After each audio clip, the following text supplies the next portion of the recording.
saw you here watching the day that Pete, that happened, and he kind of gave us. What was your reaction that day and all that? Shoot, man, y'all took me back. Good question. That day, is a day I'll probably remember forever, just because of how things happened for me here. Obviously, Coach Carroll, big influence on my career, helped me out a bunch when I came to this organization, and really, helped me thrust me into this spotlight that I'm in now. And so, for me, it was kind of just a terrible moment, to see someone that I love so much, having to part ways with him, but. That's the way of the NFL. That's the way things go, and very excited, for what we have here now and just the direction we're headed in.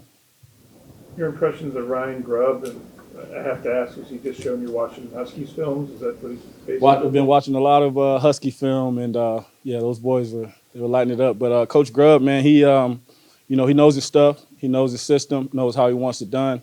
You can tell he's very confident in his play calling, in the way that he's going to get us, to do things as an offense. And, right now we're just in the beginning stages of learning this offense. And, every guy is studying their butts off. I was with the receivers just a few minutes ago going over some of the passing concepts. And, we're trying to learn this thing as fast as we can so that when we hit the field, it's a smooth transition and we're just, going at full speed and just getting these things together. How new is everything? I mean, does red mean blue and one mean two now compared to last Yeah, year? everything's brand new. It's all new terminology. There's going to be new protections. Everything's going to be new. It's a fresh start, as far as learning in offense for all of us. So, things are new, but, it's football, it's terminology. We're picking it up. I think guys are doing a great job. Sam and I have been going over these things, and, so far so good. Geno, we know you developed a relationship with Michael Penix here a little bit over the last little while. Have you touched base with him about what are you getting into with Ryan and what to expect with him from a quarterback that's played under him for as long as he has? Oh no, I wouldn't do that to Mike, man. He's he's got a big day coming up with the draft, and that's his thing. He's got to focus on that. My job is to learn this offense, and I'm sure at some point, I'll be able to get in contact with him and touch bases. But for right now, it's just watching film. It's studying the playbook. It's writing notes and doing as I've always done. Really just diving into it and trying to figure it out the best I can. The last couple of years, you and Drew have been able to lean on each other. What do you see in Sam, and how are you guys already building that relationship together? Yeah, I'm very impressed with Sam. Even from our game last year, he made some really, really good throws. Made some incredible plays. I was on the sideline. He made a little sidearm throw for a touchdown. I was telling Drew, man, that was pretty sweet. And just to get to know him for the first couple of days, you can tell he's a hard worker. You can tell he's a competitor. He wants to learn. He asks the right questions in the meeting room. And obviously, he's a guy he's played games in the NFL and he's done well. So, obviously we're still learning each other and still figuring this thing out together. But, so far so good with Sam. How much have you had a chance to get to know Mike so far? Phoenix? Oh, Mike Macdonald. Okay, it's a lot of mics. So I've had a few phone conversations with him from the very first time he was hired. We were on the phone talking and texting and, in great communication. I think that's something that he wants, and I think we'll do a great job at that. It's just always, communicating with one another. And, from what I've seen so far, man, he's got a vision. He's got a plan. He already laid it out for us as a team, and it's our job to help him and his job to help us get there. And so right now we're just, like I said, in the beginning stages of all this. But, he's when we played him last year with the Ravens, man, you could tell how his scheme worked and just how good they were as a defense last year and how they excelled as a defense. And so we know the type of scheme that he has, but also the type of leadership that he brings, the type of man that he is, and overall just, being a great coach. That's something we look forward to. What sense have you gotten about what he wants this team to be about, what he wants the program to be like and all that? Yeah, physical, hard hitting. He wants us to come out there and be confident, be dominant.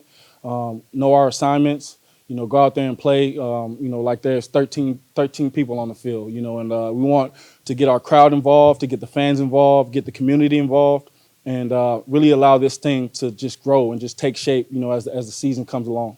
With all the different dates and that trigger different amounts of money in your contract over the offseason, was there ever a point where you thought maybe you wouldn't be here? No, not at all. Sorry.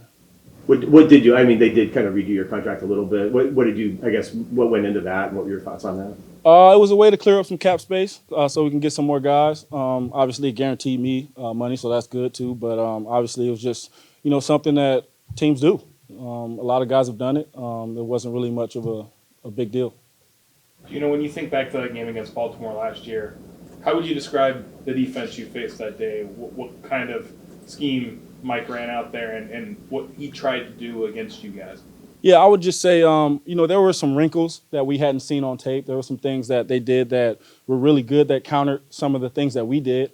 And then overall, you could just tell just the way that they fired off the ball. The way they played hard. They were prepared.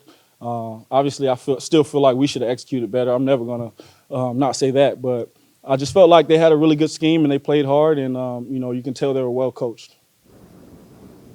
In terms of comparing, all the way back to West Virginia days, how complex is this offense? I would say, it's pretty complex. There's a lot of volume. There's a lot of, verbiage, a lot of different plays, a lot of different concepts, protections, and all those things. And I mean, that's a good thing. That's something that we want. You want to continue to press the issue, and you want to continue to add concepts and keep building. And so I think, man, we're just diving into it. And so far I've seen a bunch of stuff, and I'm, writing as many notes as I can and trying to remember all this stuff. And, I'm doing a pretty good job at that. And so we want to continue to be complex, though. We don't want to be, just simple. We want to be complex. Geno, obviously college and pro game are different, but when you see what that offense did across the way with Ryan and the type of offense they were able to put up with Mike and Rome and Jalen and all those guys, what kind of excitement do you have for that, thinking about what you guys might be able to do with this sort of thing? Yeah, I mean, it's extremely exciting. We got a chance to watch those guys last year, and they're very similar. They were very similar to what we are in terms of personnel, having great receivers, having great backs, tight ends, and then, great quarterbacks. And so we look at that and we say, well, we got to execute to the level that those guys executed at in college here in the NFL. And so, again, it's about learning the offense, learning the schematics, learning how, we're going to attack defenses. And then once we get on the field, it's always execution.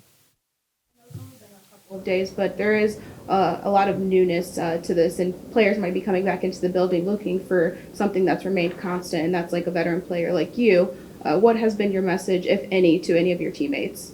Yeah, as players, we set the tone. We have the coaches, we got the organization. They're going to put us in position to do great things, but it ultimately comes down to what we want to do and how we want to do it. And so we set the tone with our work ethic. We set the tone with our attitude. We set the tone with, the way that we prepare in the weight room, in the classroom. And then once we take the field, from the time we, break the huddle and we take the ball, we got to take the ball with the mindset of dominance. And the defense has got to feel that. The crowd's got to feel that. Everybody's got to feel that we're coming this year. And so we gonna set the tone. We're gonna work hard. We've been working hard. Guys have been getting after it, and we'll be ready. When the time comes. Did you get to throw with anybody this offseason yet? Any of your teammates? Yeah. We've been throwing. Jackson, DK, all of us. Tyler, we've been throwing. In Florida? Oh, out here. Yeah. We don't record it. I know everyone likes to put stuff on social media, but we just like to work. We're not about the cameras. Outside of the passing, what else did you work on in the offseason? I know you threw.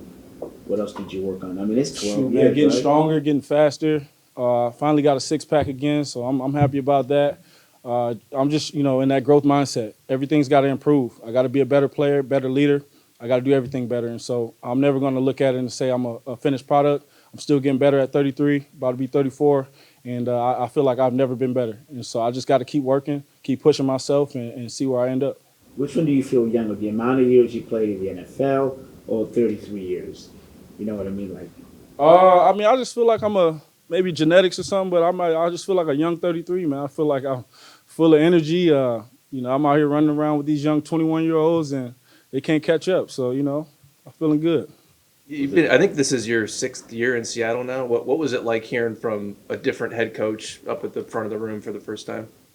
I thought about that just my whole time away. It was like, it's going to be different. As you can see, there's no basketball hoop in here. A lot of the signs are different. And but this isn't the first time I've been through this. I've been on different teams. I was with the Jets when we had a coaching turnover. And so I kind of know what to expect when it comes to this. And the real thing is you got to buy in. no matter who the coach is, no matter who's leading this thing, you got to buy in, and all the guys have got to buy in, and that's the key message. And so right now, I feel like that's what's happening. I feel like the guys are really attentive and just buying in and just trying to figure things out and learn as much as they can, be coachable, allow these coaches to coach you and critique you, and that's really it. Weird was it though to walk in and not see the basketball hoop? That was the weirdest thing because I really walked over there to grab a basketball and I was like, not even there, so yeah. At this point in your career, is it refreshing? Is it challenging? Or you have a head coach that's 3 years older than you are? It's different. It's different. I would say I didn't expect that. That's something that you don't really expect. But Coach Macdonald he's the guy. He's the guy. He knows what he's doing. He's prepared. He's prepared himself for this moment, and he's going to lead this thing. And I'm the player. He's the coach, no matter the age. And so his job is to coach me, Coach Grubbs. Their job is to coach me, Coach London. And my job is to be receptive, to learn, and to take heed to it, and then to apply it. When you think back on last year now, why do you think you guys didn't get to where you wanted to be when all was said and done? Just looking at it, third down, red zones. That was the main thing for us as an offense. We're a nine-win team, back-to-back years. A lot of those games were close games, one-score games. Had we done a little bit better in those areas, we could have been a 12, 13-win team. But you got the record that you earned. And so the reality is that it was, to me, third down and red zones where we could have executed better. When they traded for Sam, they made clear you're the starter and he's the backup and all that. But with the new coaching staff and everything, do you feel like you have to reprove anything to those guys at all? Or? New coaching staff, old coaching staff, I got everything to prove. That's every day. That's the way I wake up every day. I'm competing with Sam. Hopefully, I know he's competing with me. I'm going to compete my butt off. I'm competing with everybody in this building to be the best that I can be. And so I really don't approach it any other way. Can a coaching staff change lead to an increased edge from players with guys across the roster needing to try to show things for new coaches that they haven't worked with for years, and everybody kind of needing to have a different mindset about it? I think it's up to the individual because every player is different. Some guys want to play with an edge. Some guys like to play relaxed. And it's really up to the individual. As long as you get your work done, as long as you're coming with the right mindset and, you're not missing assignments and, you're playing at the top of your game, however you get there really doesn't matter. But for me, I'm always going to have that edge. You guys know my story, so I'm always going to keep that chip on my shoulder.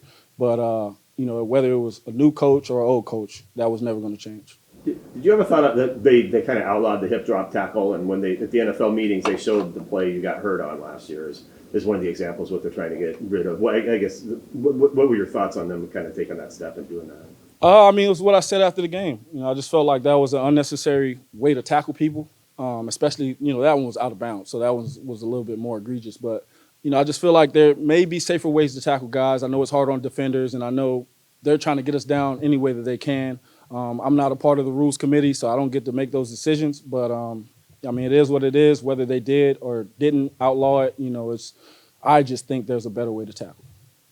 Was it important for you to see Noah re-signed so that you're not completely turning over a tight end room, that there's some familiarity that you have there?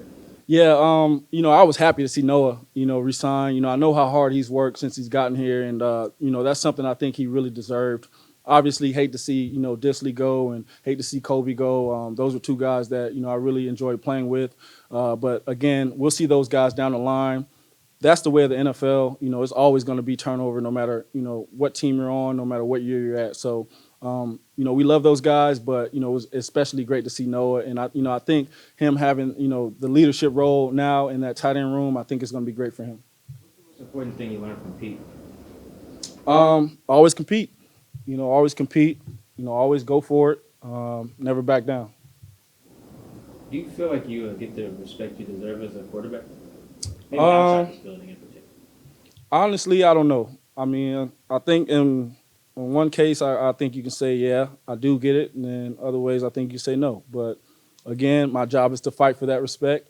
And that's the thing I enjoy about it, the competing part about, just continuing to fight for my respect in this league. Why do you think for the respect you don't get, why do you think that is? I couldn't tell you, honestly. I don't have a good answer for that one. Anything else? Thank you. Thank you, guys.